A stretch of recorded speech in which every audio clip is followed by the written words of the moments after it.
Depuis déjà 8 ans, Jean-Luc Reichmann s'illustre dans la série Léo Mettait sur TF1. L'animateur y incarne un commandant de la brigade des mineurs, lequel tente de résoudre des affaires qui collent souvent à l'actualité.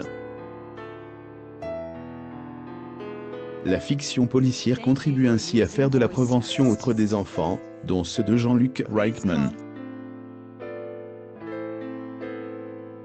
Avec sa femme Nathalie, il est à la tête d'une famille recomposée de 6 enfants âgés de 9 à 29 ans. Il était donc important pour l'animateur d'aborder avec eux tous les sujets, même les plus difficiles. À lire aussi Christian Guazelda, c'est infâme ce qu'il a fait, des détails glauques jusque-là inconnus, des révélations à venir. Christian Guazelda sorti plus tôt de prison, pourquoi sa détention? Il faut mettre des alertes car les prédateurs s'immiscent dans le moindre espace. On ne sait jamais d'où ils peuvent venir. Je les pris de plein fouet dans mon quotidien, a-t-il confié pour Telle Poche. Comment ne pas y voir là une référence directe à son ancien protège Christian Guazelda, lequel se servait justement des réseaux sociaux pour entrer en contact avec des jeunes filles à qui il demandait. Avant que le scandale n'éclate, Jean-Luc Reichmann s'affiche être proche de Christian Guazelda, à l'époque sacré plus grand champion de son émission Les 12 coups de midi.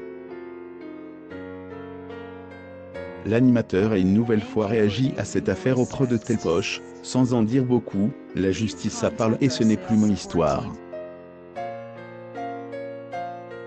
Il a fallu que je prenne de la distance, ce que j'ai fait depuis longtemps.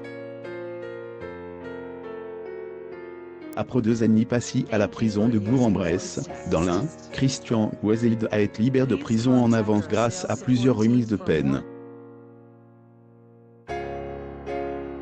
Lors de son procès en avril 2020, il avait été condamné à 3 ans de prison ferme pour corruption de mineurs et détention et diffusion d'images pédopornographiques.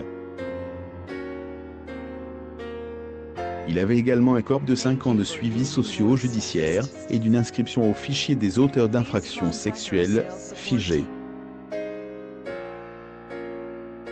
Aux dernières nouvelles, Christian Guazelda n'est pas retourné vivre dans sa région de l'Ain et se serait complètement métamorphosé physiquement.